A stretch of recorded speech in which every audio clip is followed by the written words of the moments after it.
είναι τύχη? Την έχετε συναντήσει ποτέ? Είναι νέα? Όμορφη? Γλυκιά? Παιχνιδιάρα? Μήπως είναι άσχημη? Αυστηρή? Ντροπαλή? Τι είναι τύχη? Τύχη είναι να βρίσκεις τροφή, να τη βίζεις ελεύθερος και να έχεις μια ζεστή φωλιά, είπαν τα πουλιά. Τύχη είναι να λιάζεσαι στον ήλιο, είπε μια τεμπέλα γάτα. Τύχη είναι που με γνώρισες, είπε ένας εγωιστής άνθρωπος. Και ένας ερωτευμένος είπε πως τύχη είναι που γνώρισε την αγάπη του. Τύχη είναι να γλιτώνεις από το θάνατο, είπε μια μητέρα που το παιδί της κινδύνεψε. Και ένας έμπορος είπε πως τύχη είναι να αρπάζεις τις ευκαιρίες. Ένας γέροντας καθισμένος μπροστά στη θάλασσα είπε «Δεν ξέρω, παιδάκι μου, η τύχη είναι φαλακρή και έχει στην κεφαλή της μόνο μια τούφα. Αν περάσει από μπροστά σου και προλάβεις να την αρπάξεις από τα μαλλιά, πάει καλά. Αλλιώς πρέπει να περιμένεις να ξαναπεράσει». Και ένας κύριος που τον άκουσε είπε «Τύχη είναι όταν η προετοιμασία συναντάει την ευκαιρία». Και ήταν πολύ σοβαρός. Μα φεύγοντας, σκόνταψε λιγάκι και λέρωσε τα καλογιαλισμένα του παπούτσια. «Δεν ξέρω τι είναι τύχη», μου είπε μια γερόντισσα. «Μήπως θέλεις να σου πω μερικά παραμύθια για να βγάλεις την άκρη μόνη σου?» Και ό,τι μου είπε, αυτό κι εγώ θα σας πω.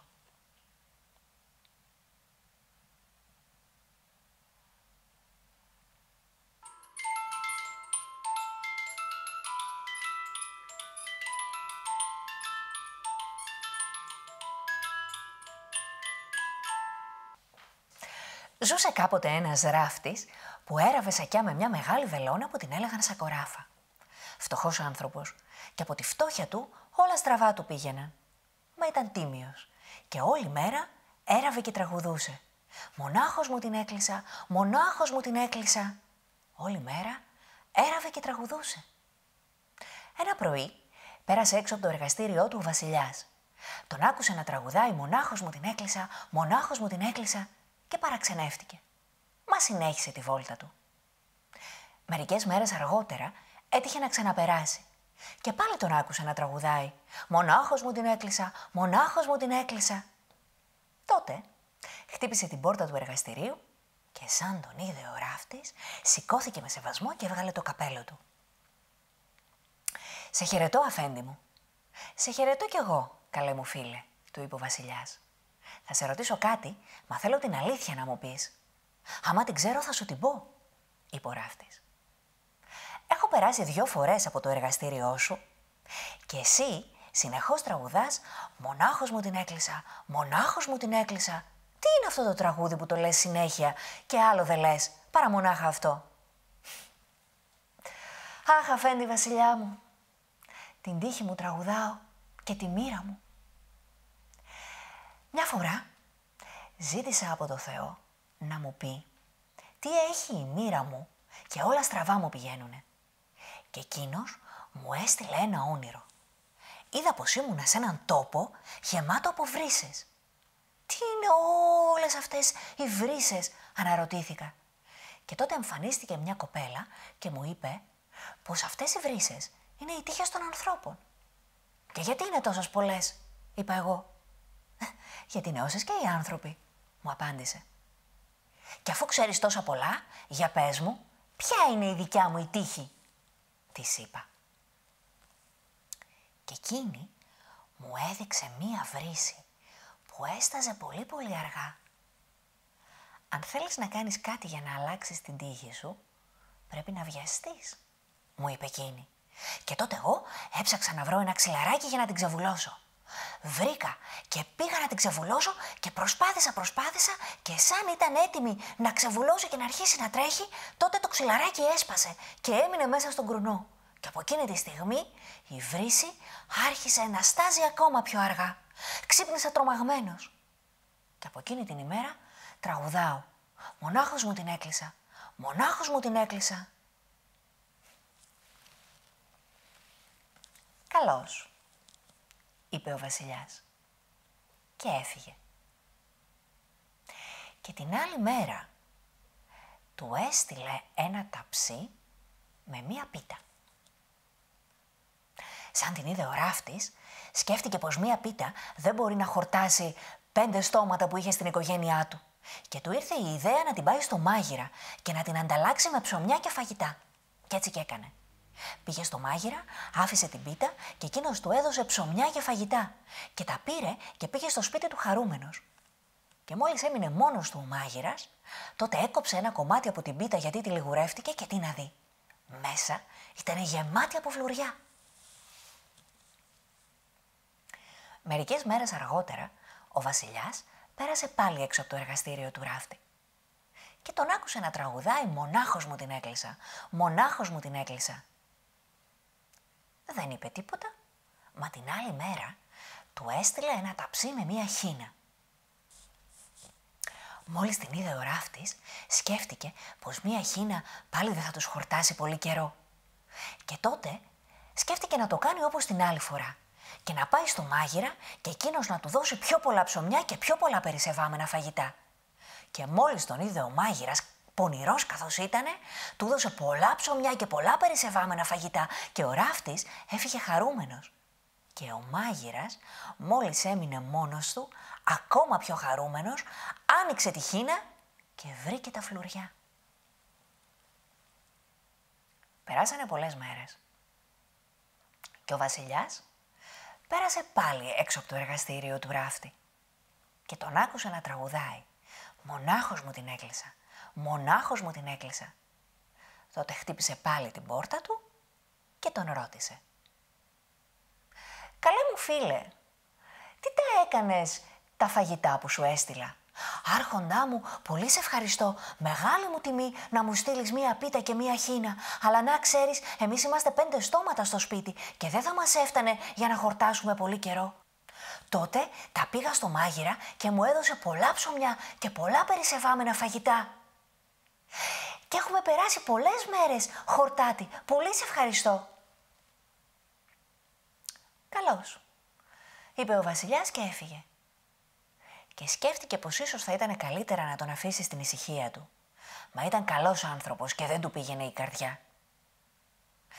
Και ζήτησε από τους ανθρώπους του να παραφυλάξουν το ράφτη και να βρούνε ποιο δρόμο ακολουθεί όταν κλείνει το εργαστήριό του. Και εκείνοι βρήκαν πως για να πάει στο σπίτι του ακολουθεί ένα γεφυράκι. Τότε ο βασιλιάς τους έδωσε ένα σακουλάκι με λίρες και τους είπε πως την ώρα που θα κλείσει ο ράφτης στο εργαστήριό του, θα πάνε και θα αφήσουν το σακουλάκι πάνω στο γεφύρι και θα παραφυλάξουν μην τυχόν και το πάρει κανένας άλλος. Και έτσι και έγινε.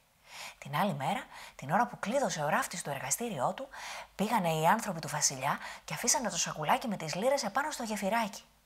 Και κρύφτηκαν. Και εκείνη τη μέρα ο ράφτης, την ώρα που ήταν έτοιμος να περάσει το γεφυράκι, είπε «Κάθε μέρα το περνάω με τα μάτια μου ανοιχτά.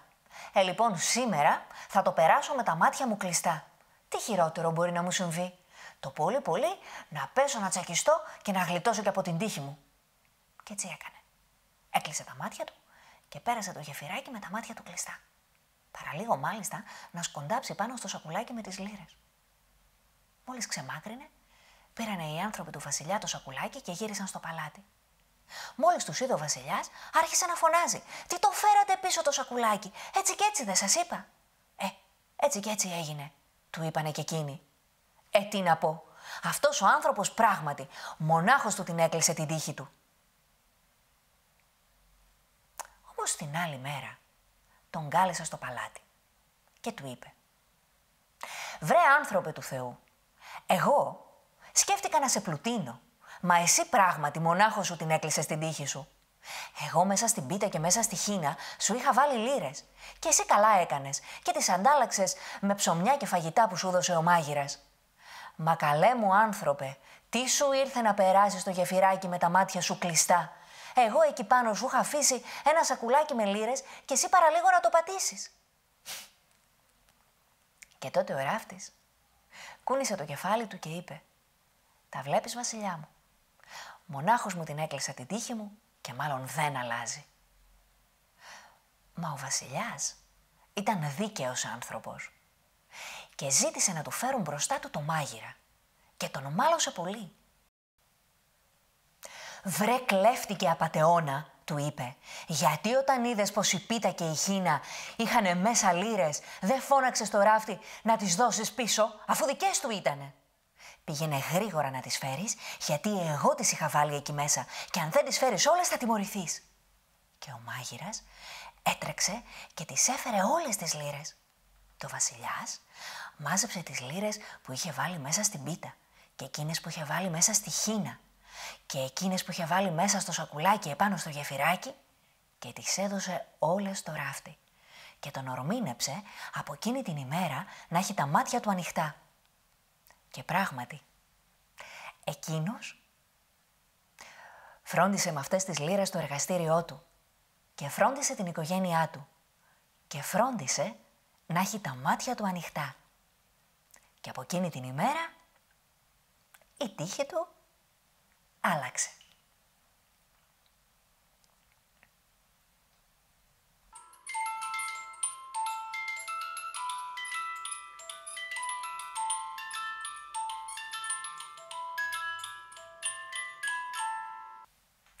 Άλλοι βέβαια λένε πως η τύχη μας είναι ο χαρακτήρας μας. Εγώ δεν ξέρω να σας πω. Ξέρω όμως μια άλλη ιστορία και ακούστε την. Ζούσε κάποτε ένας άνθρωπος που έφυγε πολύ νεαρός από το χωριό του, έζησε στην ξενιτιά, δούλεψε πολύ και γύρισε γεμάτος από χρυσάφι. Έχτισε ένα αρχοντικό, το γέμισε με όμορφα έπιπλα, αγόρασε περιβόλια, έβαλε εργάτες να δουλεύουνε, ξόδεψε και πολλά για φορεσιές για να είναι καλοντημένος και τότε σκέφτηκε να ξαναμετρήσει τα λεφτά του. Και σαν τα μέτρησε, είδε πως παρόλο που πολλά είχε ξοδέψει, κι άλλα πολλά ακόμα του απέμεναν. Τι πολλά! Μια κάμαρα ολόκληρη που τα λεφτά φτάνανε μέχρι το ταβάνι. «Καλά είμαι», είπε χαρούμενος. «Τώρα δεν χρειάζεται να ξοδέψω άλλα. Έχω όλα όσα χρειάζομαι». Κλείδωσε την κάμαρα, πήρε το κλειδί, κλείδωσε και όλα τα υπόλοιπα δωμάτια για να μην χρειάζεται να τα καθαρίζει και πήρε το κρεβάτι του και το έβαλε στην κουζίνα. Και κάθε μέρα έτρωγε λιτά. Τι λιτά δηλαδή? Έσπαγε ένα κρεμμύδι στο τηγάνι και το έβαζε μαζί με αλεύρι και λάδι.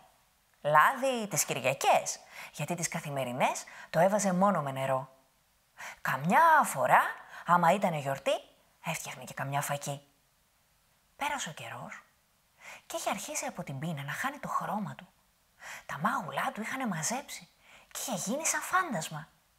Και ούτε τις δουλειές του μπορούσε να κανονίζει καλά. Οι άνθρωποι δεν τον κάνανε παρέα από την τσιγκουνιά του και εκείνος περπατούσε μόνος του. Και καμιά φορά στεκόταν έξω από το παράθυρο κανενός εργάτη και τον έβλεπε μέσα να κάθεται με την οικογένειά του και τους φίλους και να τσουγκρίζουν τα ποτήρια και να τρώνε και να πίνουνε και του φαινόντουσαν όλα λιχουδιές. Και σκεφτότανε, «Μωρέ, θα πάω και θα πάρω ένα ολάκερο βόδι και θα το φάω ολόκληρο, μονάχος μου, και θα πάρω και μια ταμιτζάνα κρασί και θα το γλεντήσω». Μα σαν πήγαινε να ξεκλειδώσει την κάμαρα να πάρει χρήματα, μαζευότανε. «Όχι, όχι, εγώ δεν είμαι σπάταλος σαν αυτούς», έλεγε. «Αν εμένα μου συμβεί κάτι, τότε θα έχω χρήματα να αντιμετωπίσω την αρρώστια μου. Μα αυτή είναι ανέμυαλη». Και την τσιγκουνιά του την ονομάτιζε οικονομία. Περνούσε ο καιρός και ζούσε όλο και πιο πεινασμένος και όλο και πιο μόνος του. Μια μέρα αποφάσισε να παντρευτεί και θαρούσε πως όλες οι κοπέλες του χωριού θα πετούσανε τη σκούφια τους για να τον πάρουν για άντρα. Μα δεν ήταν έτσι που τα πίστευε. Καμία μάνα δεν ήθελε να δώσει την κόρη της σε τούτο το τζιγκούνι. Του κλείνανε τις πόρτες. «Φύγε από εδώ, καημένε, που θα σου δώσουμε ένα κορίτσι σαν τα κρύα τα νερά για να το κάνεις φάντασμα σαν και τα δικά σου τα μούτρα», του λέγανε. Και όλες οι πόρτες κλείναν. Και εκείνος θύμωνε. Και θύμωνε όλο και πιο πολύ. «Θα πάω σε άλλο χωριό», σκέφτηκε, «να βρω νύφη. Και τότε θα δούνε αυτές τι χάσανε και θα σκάσουνε από τη ζήλια τους». Και έτσι και έκανε. Έβαλε την καλή του τη φορεσιά και μια Κυριακή πήγε σε μια εκκλησιά σε ένα άλλο χωριό παραπέρα. Ο κόσμος που εκεί δεν τον ήξερε, άρχισε να σιγοψιθυρίζει ποιος είναι αυτός ο καλοντημένος. Μα ένας βρέθηκε που ήξερε την ιστορία του και μόλις τη μάθανε και εκείνοι, άρχισαν και εκείνοι να του κλείνουν την πόρτα στα μούτρα. Προχωρούσε μονάχος του και το απόγευμα είδε 3 κοπελιές. «Αυτές είναι νύφες για μένα», είπε. «Αν δεν με θέλει η πρώτη, γιατί θα είναι παντρεμένη, θα με θέλει η δεύτερη. Και αν η δεύτερη είναι αραβωνιασμένη, τότε θα με θέλει η τρίτη», είπε. Και με μεγάλο θάρρος μπήκε μέσα στην αυλή και είδε τη μάνα τους ανεβασμένη σε ένα σκαλοπατάκι να κόβει σταφύλια από την κλιματαριά. «Καλησπέρα σου, καλή κυρία. Θέλω να πάρω μια από τις κόρες σου για γυναίκα», είπε. «Και επειδή ξέρω ότι μπορεί να με θέλουν και οι 3, τότε να βάλουν κλήρο». Και εκείνη έσκασε στα γέλια, γιατί είχε μάθει ποιος ήταν και πώς ζούσε. «Σύρε από εδώ, καλέ μου άνθρωπε. Εμείς εδώ τα κορίτσια μας δεν τα έχουμε για σκότωμα. Εμείς εδώ έχουμε λίγα, μα τη γλεντάμε τη ζωή μας. Τρώμε ό,τι βγάζει το περιβόλι μας και χαιρόμαστε. Πήγαινε στο καλό να βρεις μια άλλη νύφη από κανένα άλλο χωριό». Και τότε εκείνος θύμωσε και είδε τις 2 κοπελιές να σιγοψιθυρίζουν στο παράθυρο και να τον κοροϊδεύουνε. «Μωρέ, γαμπρός να σου πετύχει. Κοίταξε να δεις καλά», πήρε τα μούτρα του και ήρθε να μας ζητήσει. Και γελούσαν. Μα τότε άνοιξε την πόρτα η πιο μικρή από όλες και είπε: «Μάνα, εγώ θα τον επάρω». «Τι λες, μαρουδιό μου», είπε η μάνα. «Είναι δυνατόν? Εσένα σ' έχω για άλλη τύχη». «Άκουμε, μάνα», είπε η μαρουδιό, «και ξέρω τι κάνω». Και η μάνα δεν μπορούσε να πει τίποτα και άφησε τη μαρουδιό να παντρευτεί. Και γίνανε οι γάμοι. Και μην νομίζετε ότι ο Τσιγκούνης άνοιξε την κάμαρα και έβγαλε τίποτα λεφτά. Όχι. Όλα η μάνα της μαρουδιός τα πλήρωσε και έκανε ένα σωρό φαγητά για να κεράσει τους καλεσμένους. Και σαν τελείωσε το γλέντι, πήρε ο Τσιγκούνης τη γυναίκα του, πήρε και τα φαγητά που είχαν απομείνει και γύρισε στο χωριό του. Και σαν περάσανε οι μέρες και τελειώσανε τα φαγητά, ρωτάει η μαρουδιό: «Τι θα φάμε, άντρα μου, αύριο?» «Α, μαρουδιό, από αύριο θα τρώμε λιτά. Θα σπάζεις ένα κρεμμύδι στο τηγάνι και θα το βάζεις με αλεύρι και νερό. Μη βάζεις λάδι, γιατί θα μας πέσει βαριστόμαχο». «Καλά, άντρα μου», του είπε η μαρουδιό. Και την άλλη μέρα, σαν έφευγε εκείνος για τη δουλειά, του είπε: «Τόσες μέρες είμαι εδώ και την κάμαρα με τις λίρες δεν μου τις έχεις δείξει. Έλα, δείξτες μου να χαρώ κι εγώ». Και εκείνος άνοιξε την κάμαρα και εκείνη άρχισε να χοροπηδάει από τη χαρά της. Μα δεν ήταν μόνο από τη χαρά της. Η πονηρή είχε αλείψει με κόλλα τις σόλες των παπουτσιών της και καθώς χοροπηδούσε, κολλούσανε οι λίρες στα παπούτσια της. Σαν ένιωσε ότι μαζεύτηκαν πολλές, του είπε: «Φτάνει τώρα. Κλείδωσέ την και δεν θα χρειαστεί να την ξανανοίξεις». Χάρηκε εκείνος και έφυγε για τη δουλειά. Και η μαρουδιό κάλεσε μία κοπέλα πολύ έμπιστη και της είπε το μυστικό. Την παρακάλεσε να πάει και να της αγοράσει λιχουδιές, ψάρια και κρέατα και φρέσκα λαχανικά και ψωμί και όλα τα καλούδια, ακόμα και κρασί. Και μαγείρεψε τα πιο όμορφα φαγητά και το τραπέζι της γέμισε. Σαν γύρισε ο άντρας της το απόγευμα, κοντοστάθηκε, του ήρθε η μυρωδιά από τα φαγητά και σκέφτηκε τι κουτός που είμαι να περνάω με εκείνη την πίτα με το κρεμμύδι τόσο καιρό. Δεν πήρα εγώ γυναίκα, θησαυρό πήρα. Μπήκε μέσα, είδε το τραπέζι του γεμάτο, είδε το σπίτι του ανοιχτό και μοσχοβολιστό και τη γυναίκα του χαρούμενη. Δεν θα το πιστέψεις τι έγινε. Την ώρα που πήγα να σπάσω το κρεμμύδι, του είπε εκείνη, εμφανίστηκε μία γυναίκα. Εγώ τρόμαξα, μα εκείνη μου είπε με γλυκιά φωνή: «Μην τρομάζεις, μόνο πήγαινε να πιάσεις ένα σπουργίτι και σαν το μαδίσεις κόψω στα 2 και το μισό βάλτο σε 6 πιάτα». Και μόλις το έκανα αυτό, εκείνη γέμισε το τραπέζι μας με λιχουδιές και εξαφανίστηκε. «Έτσι θα τρώμε από εδώ και πέρα, άντρα μου. με μισό σπουργίτι, χωρίς να χαλάσουμε ούτε ένα νόμισμα από αυτά που έχουμε στην κάμαρα. Και ο Τσιγκούνης, επειδή είχε κουταθεί λιγάκι από την πείνα, όλα τα πίστεψε και έφαγε και χόρτασε. Κι έτσι γινότανε για πολλές μέρες. Και πήγαινε στη δουλειά του πιο γερός και πιο χαρούμενος. Και άρχισαν οι δουλειές του να πηγαίνουν καλά. Και εκείνος άρχισαν να ροδίζουν τα μάγουλά του και να είναι όλο και πιο καλά στην υγεία του και να δουλεύει όλο και πιο πολύ και να βγάζει κι άλλα χρήματα. Και πέρασε πολύς καιρός έτσι. Και μια μέρα η Μαρουδιό είπε «Φτάνει τώρα με τα ψέματα». Και έφτιαξε μία πίτα με κρεμμύδι και αλεύρι. Και όταν γύρισε ο άντρας της, εκείνη καθότανε στο τραπέζι και έκλαιγε. «Άστα τι έπαθα. Ήρθε σήμερα αυτή η γυναίκα και είπε πως δεν γίνεται να φροντίζει μόνο εμάς. Πρέπει να πάει κι αλλού, να φροντίσει κι άλλους ανθρώπους. Και τώρα εμείς, από εδώ και πέρα, θα τρώμε μόνο την κρεμμυδόπιτα, όπως παλιά». «Τι είπες?» είπε ο Τσιγκούνης που είχε πια καλομάθει. «Φτάνει πια με τις κρεμμυδόπιτες. Έλα εδώ». Την άρπαξε από το χέρι, την πήγε στην κάμαρα, ξεκλείδωσε και της έδωσε χούφτες τα λεφτά. «Να πας», της λέει, «και να πάρεις τα καλύτερα φαγητά. Από εδώ και πέρα τέρμα οι κρεμμυδόπιτες. Τώρα οι δουλειές μου πάνε καλά. Θα ανοίξουμε το σπιτικό μας και θα κάνουμε φίλους. Και θα έχουμε τα καλύτερα φαγητά και τα καλύτερα ρούχα. Όσο πάνε οι δουλειές μου καλά και όσο είμαι γερός και δυνατός, θα έχουμε χρήματα. Και μην ανησυχείς για τίποτα». Και από εκείνη την ημέρα, όλος ο κόσμος μακάριζε τη Μαρουδιό για την τύχη της. Και κάθε φορά που τη λέγαν τυχερή, εκείνη χαμογελούσε.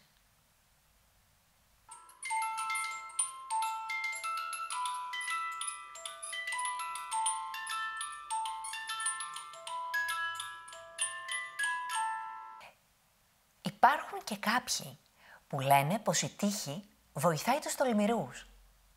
Εσείς τι λέτε? Έχετε δοκιμάσει ποτέ να αντιμετωπίσετε κάτι που σας δυσκολεύει πολύ? Ακούστε τι έκανε ένας άλλος ράφτης. Πέρα μακριά. Κάποτε. Παλιά. Το ράφτη της ιστορίας μας τον λέγαν Λάζαρο και ήταν ένας νεαρός γεμάτος αισιοδοξία. Αντιμετώπιζε όλες τις δυσκολίες με χαμόγελο και ήταν ακούραστος και δουλευτής. Ένα πρωί πέρασε κάτω από το παράθυρό του μία γυναίκα που πουλούσε μαρμελάδες. Σκέφτηκε. Πολύ καλή ιδέα να φάω λίγη μαρμελάδα.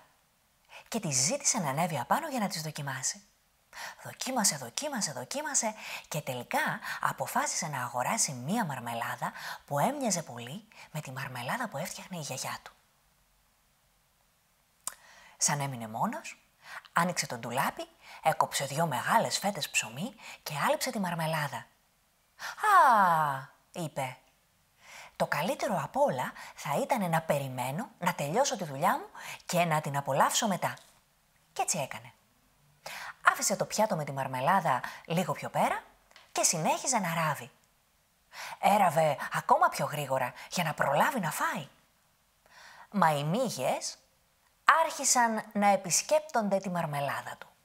Εκείνος τις έδιωχνε και εκείνες συνέχιζαν να επισκέπτονται τη μαρμελάδα του. Κάποια στιγμή, πολύ θυμωμένος, παίρνει ένα πανί και φλαπ! Χτυπάει 7. «Με ένα χτύπημα 7», άρχισε να λέει και να ξαναλέει. «Με ένα χτύπημα 7. Λοιπόν, αυτό είναι κάτι που πρέπει να το μάθει όλος ο κόσμος». Και άρπαξε μια ζώνη και έραψε επάνω. «Με ένα χτύπημα 7». Και τότε σκέφτηκε πως είναι ένας πολύ γενναίος άνθρωπος και πως το εργαστήριο είναι πολύ μικρό για αυτόν. Και θα ήταν καλύτερα να ταξιδέψει σε όλο τον κόσμο. Και πράγματι. Ανοίγει ένα ντουλάπι για να πάρει τα χρειαζούμενα για να σηκωθεί να φύγει. Μα δεν βρήκε τίποτα. Παρά μόνο ένα κομμάτι τυρί. Το βάλε στην τσάντα του και έφυγε. Βγαίνοντας όμως, είδε ένα πουλάκι που είχε μπλεχτεί στα κλαδιά. Το πήρε κι αυτό και το βάλε κι αυτό στην τσάντα του. Προχώρησε και επειδή ήταν νέος και δυνατός, προχώρησε πολύ. μέχρι που έφτασε πάνω σε ένα λόφο. Επειδή βράδιαζε, ξάπλωσε και κοιμήθηκε δίπλα σε ένα πηγάδι. Το πρωί τον ξύπνησε μια βροντερή φωνή. «Τι κάνεις εσύ εδώ?» του είπε.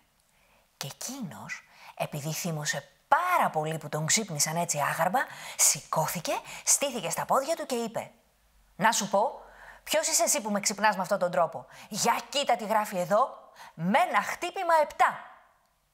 Και ο γίγαντας νόμιζε πως τούτος ο μικροσκοπικός άνθρωπος είχε σκοτώσει 7 γίγαντες και τρόμαξε λιγουλάκι. Μα σκέφτηκε να τον δοκιμάσει.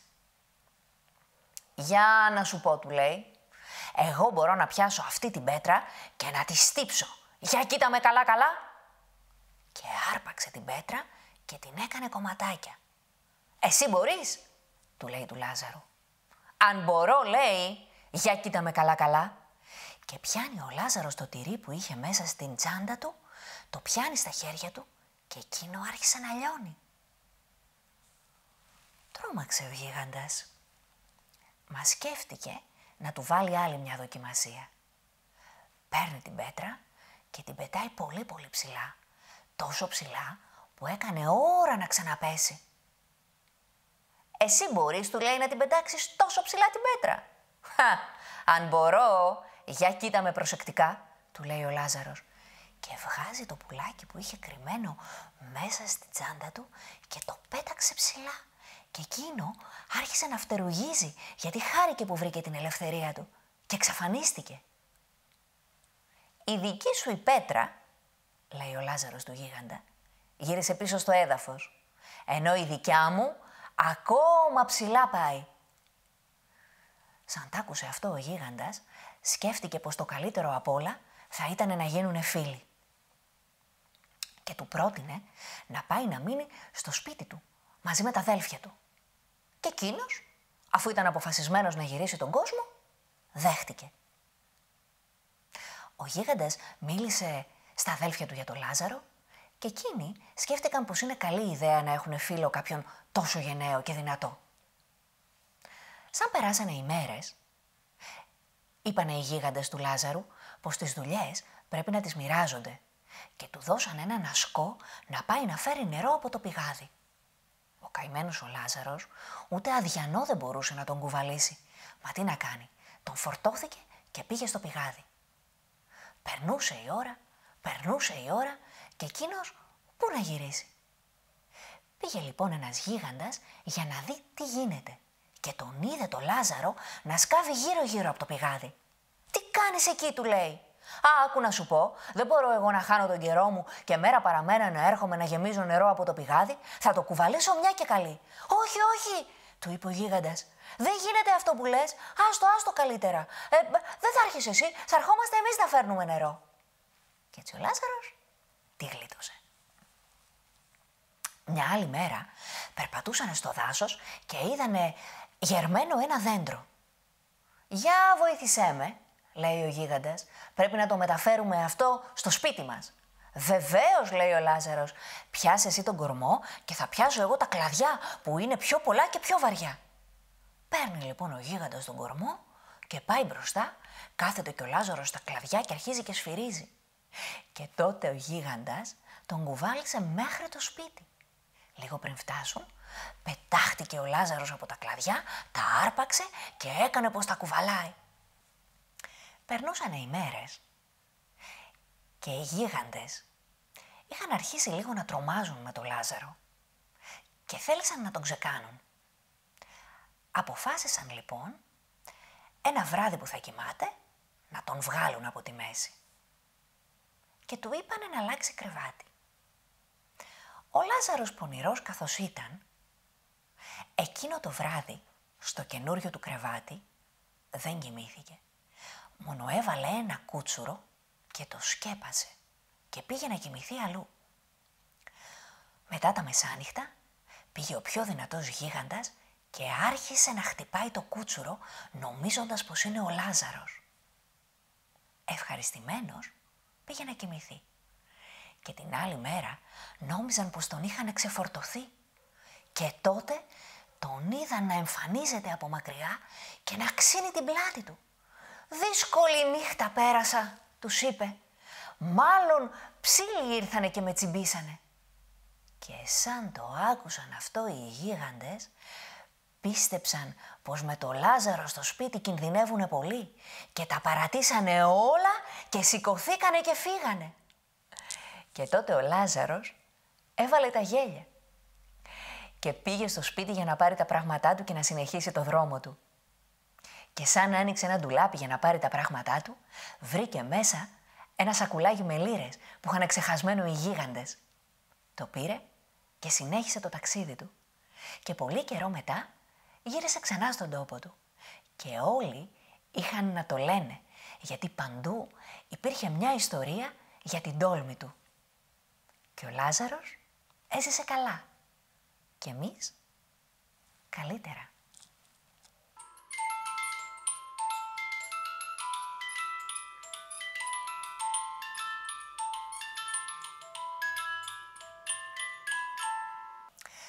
«Θα σου πω κι άλλο ένα παραμύθι», μου είπε η γερόντισσα, «και μετά σύρε στο καλό».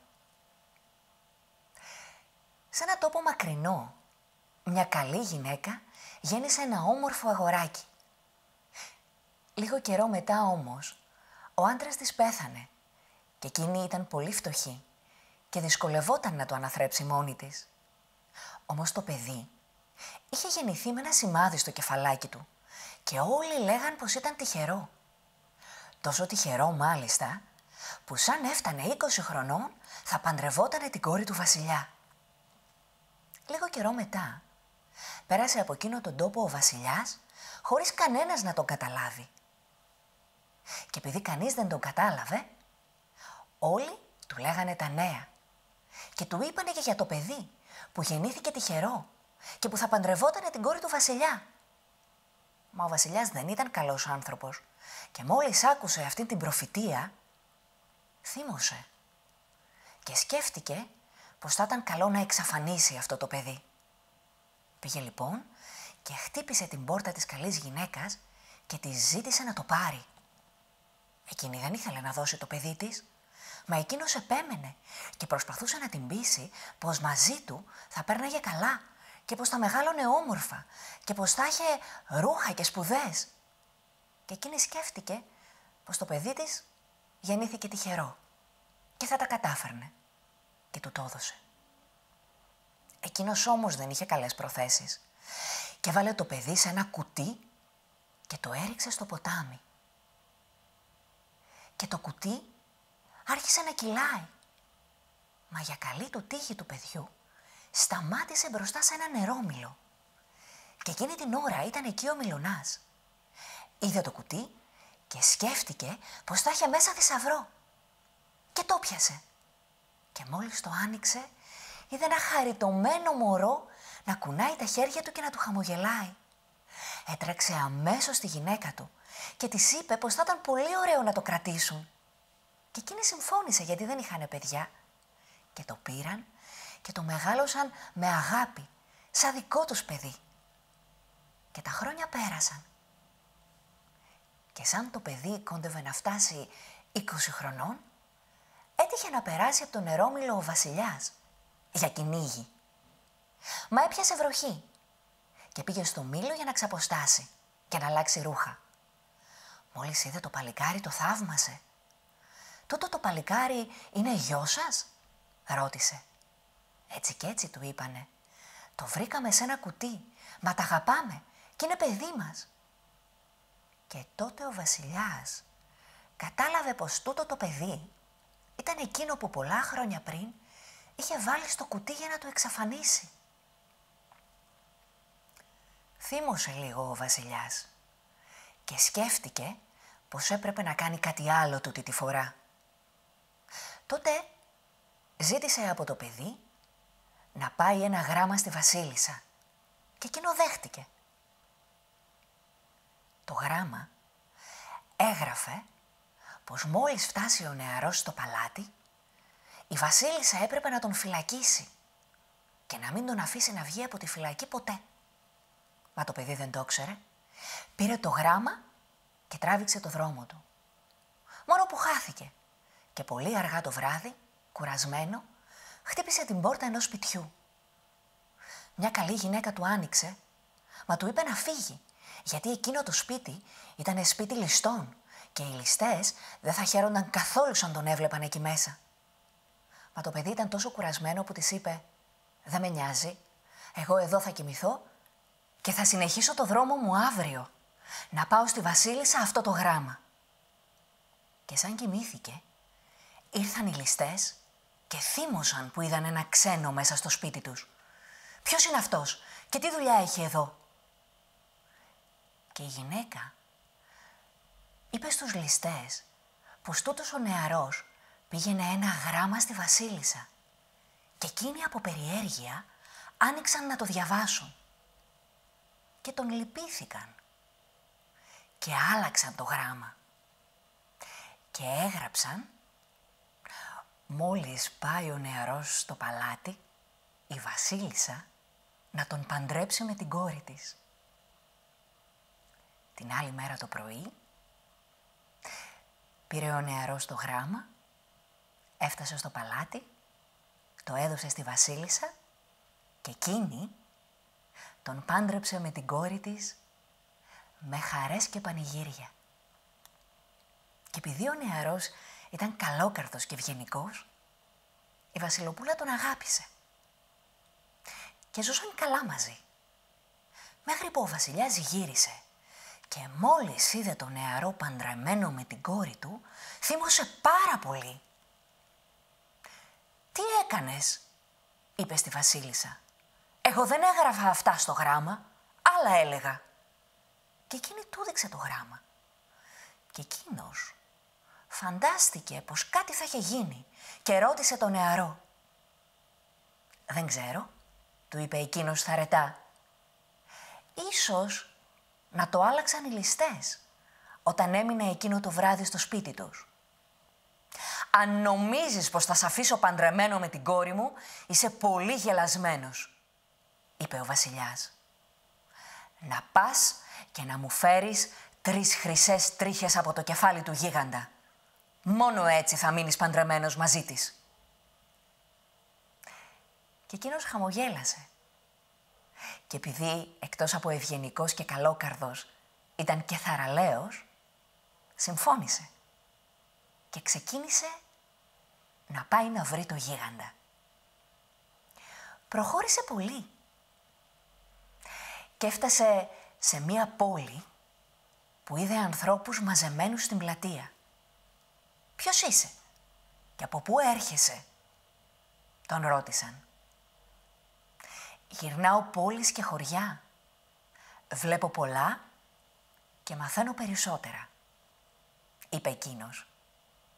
«Τότε ίσως να ξέρεις γιατί τούτη η βρύση που έχουμε εδώ έχει σταματήσει να βγάζει νερό και στέρεψε».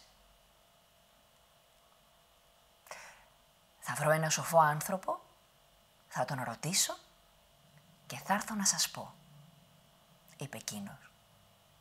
Συνέχισε το δρόμο του. Και λίγο παρακάτω, σε μια άλλη πόλη, είδε πάλι ανθρώπους μαζεμένους. «Ποιος είσαι και από πού έρχεσαι?» τον ρώτησαν. «Γυρνάω πόλεις και χωριά. Βλέπω πολλά και μαθαίνω πολλά», τους είπε. «Τότε, ίσως ξέρεις να μας πεις γιατί η χρυσή μιλιά που είχαμε στην πλατεία ξεραίνεται». «Θα πάω παρακάτω, θα συναντήσω ένα σοφό και μόλις μάθω θα έρθω να σας πω», τους είπε. Και συνέχισε το δρόμο του. Προχώρησε και έφτασε σε μια λίμνη. Και εκεί μπήκε μέσα σε μια βάρκα για να περάσει απέναντι. Και ο βαρκάρης ήταν πολύ στεναχωρημένος. «Ποιος είσαι εσύ και πού πας?» του λέει. «Γυρνάω πόλεις και χωριά. Βλέπω πολλά και μαθαίνω περισσότερα». «Τότε θα ξέρεις να μου πεις γιατί πηγαίνω από τη μια όχθη στην άλλη όλη μου τη ζωή τραβώντας ένα κουπί και δεν μπορώ να ελευθερωθώ». «Θα πάω παρακάτω, θα ρωτήσω το σοφό και σαν γυρίσω θα σου πω», του είπε εκείνος. Περπάτησε λίγο ακόμα και έφτασε στην πόλη του γίγαντα, που ήτανε μουντή και μελαγχολική. Μα εκείνος έφτασε με θάρρος στο παλάτι. Μπήκε μέσα, έψαξε όλα τα δωμάτια, μα δεν βρήκε κανέναν. Μόνο άνοιξε μια πόρτα και βρήκε μια γριούλα που καθόταν δίπλα στη φωτιά. «Ποιος είσαι εσύ?» του λέει, «και τι δουλειά έχεις εδώ?»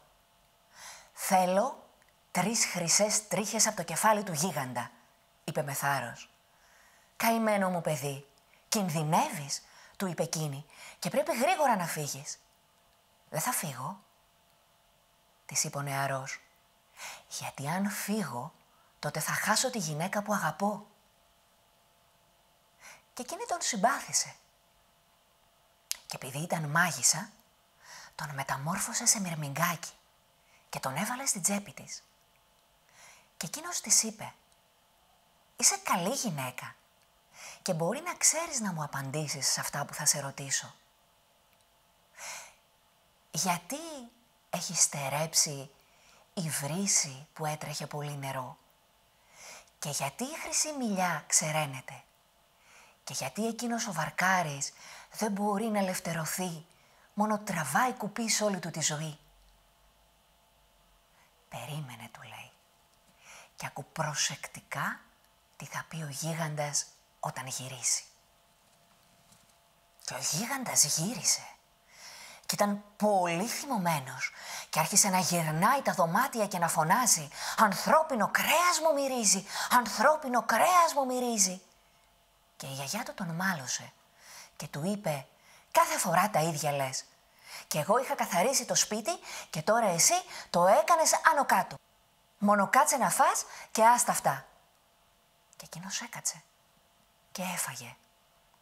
Και επειδή ήταν πολύ κουρασμένος, έγειρε να κοιμηθεί. Και η γιαγιά του είπε να κάτσει στα πόδια της για να του χαϊδεύει το κεφάλι. Και του χάιδευε το κεφάλι μέχρι που ο γίγαντας αποκοιμήθηκε. Και εκείνη σιγά σιγά τράβηξε μια χρυσή τρίχα από τα μαλλιά του. Και εκείνος ξύπνησε θυμωμένος. «Τι έγινε?» της λέει, «και μου τραβάς τα μαλλιά?» «Αχ, παιδάκι μου», του λέει εκείνη, «είδα ένα όνειρο και πολύ στεναχωρήθηκα. Είδα πως σε ένα τόπο μακρινό υπήρχε μια πηγή με μια βρύση που άρχισε να στερεύει. Α, ξέρω. Κάθεται ένας βάτραχος εκεί και πίνει το νερό. Και πρέπει να τον εξαφανίσουν», της είπε ο γίγαντας. «Αχ, παιδάκι μου, καλά. Τώρα να ξανακοιμηθείς», του είπε εκείνη και άρχισε να του χαϊδεύει τα μαλλιά. Και σαν ο γίγαντας κοιμήθηκε και άρχισε να ροχαλίζει, του τράβηξε άλλη μια τρίχα. Ξύπνησε θυμωμένος ο γίγαντας και της λέει «Γιατί μου τραβάς τα μαλλιά?» «Αχ, παιδάκι μου, συγγνώμη, δεν το ήθελα. Μόνο να, είδα ένα όνειρο και τρόμαξα». «Τι όνειρο είδες?» «Είδα πως μια μιλιά που έκανε χρυσά μήλα άρχισε να ξεραίνεται». «Α, ξέρω ποια μιλιά είναι αυτή», της λέει ο γίγαντας. «Κάθεται ένας ποντικός στη ρίζα και τη ροκανίζει. Πρέπει να τον εξαφανίσουν». «Αχ, παιδάκι μου, καλά. Μόνο κάτσε να κοιμηθείς». «Θα κοιμηθώ», της είπε, «αλλά μην τυχόν και με ξαναξυπνήσεις». «Ναι, παιδάκι μου, ναι», είπε η γιαγιούλα και άρχισε να του χαϊδεύει τα μαλλιά. Και σαν εκείνος άρχισε να ροχαλίζει, τσακ, του τράβηξε άλλη μια τρίχα. Ξύπνησε πολύ θυμωμένος. «Τι έγινε, γιατί δεν με αφήνεις να κοιμηθώ?» «Αχ, παιδάκι μου, ούτε που το κατάλαβα. Μα είδα ένα όνειρο και πάρα πολύ στεναχωρήθηκα. Ήταν, λέει, ένας βαρκάρης που έκανε κουπί όλη του τη ζωή και με ρώτησε πολύ στεναχωρημένος αν θα μπορέσει ποτέ να ελευθερωθεί. Και εγώ τρόμαξα και ξύπνησα, γιατί πολύ στεναχωρήθηκα με τούτο το βαρκάρι». «Α, δεν είναι τίποτα. Θα πρέπει να δώσει τα κουπιά σε κάποιον άλλον και τότε θα ελευθερωθεί. Αυτό πρέπει να κάνει. Και τώρα εγώ θα κοιμηθώ και μην τολμήσεις να με ξαναξυπνήσεις». Και κοιμήθηκε ο γίγαντας μέχρι την αυγή. Και μόλις έφυγε, τότε η καλή γυναίκα μεταμόρφωσε τον νεαρό από μυρμήγκη σε άνθρωπο. Και του είπε: «Ελπίζω να άκουσες αυτά που είπε ο γίγαντας». Και εκείνος την ευχαρίστησε πολύ και έφυγε.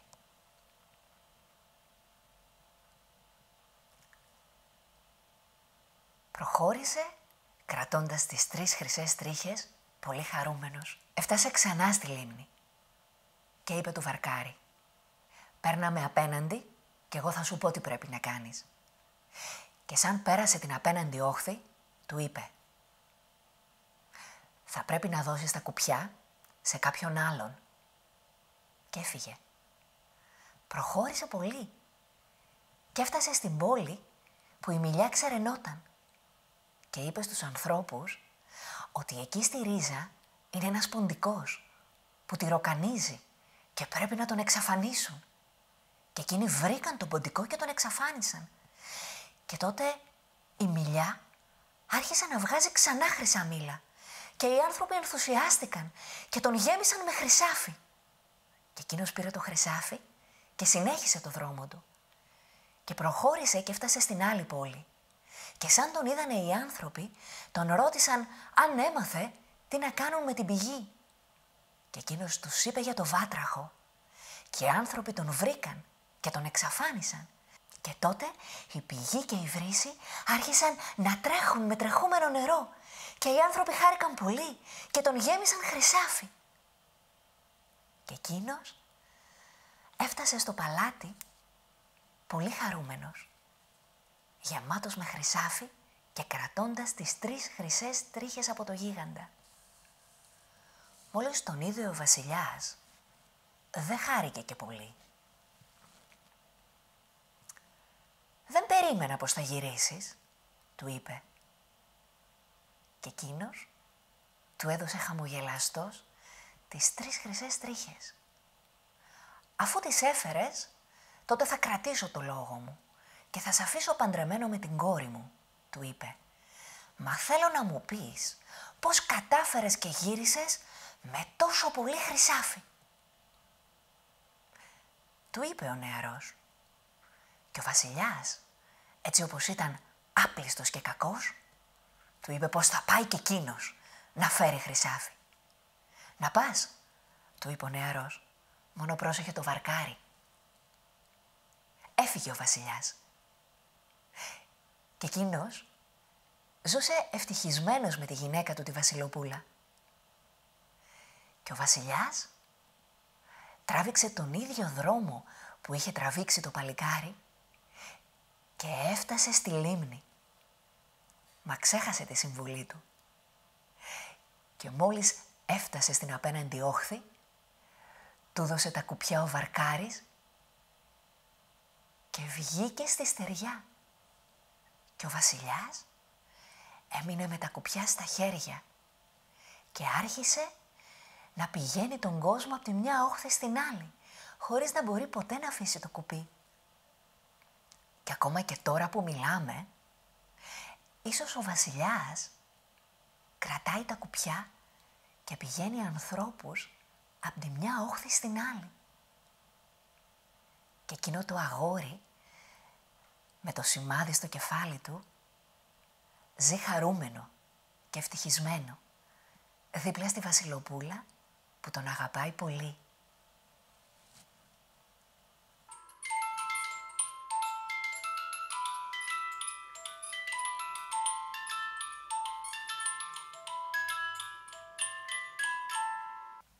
Έτσι μου τα είπε η γερόντισσα, έτσι σας τα είπα κι εγώ. Και δεν ξέρω αν μου είπε αλήθεια ή ψέματα. Ούτε ξέρω αν βγάλατε συμπέρασμα ποιος είναι τυχερός και ποιος όχι. Ξέρω όμως πως μπορείτε να ζωγραφίσετε την τύχη σας όπως τη φαντάζεστε και να γράφετε κάπου κάθε μέρα κάτι όμορφο που σας έχει συμβεί. Κι έτσι ίσως ανακαλύψετε πως είστε πιο τυχεροί από όσο νομίζετε.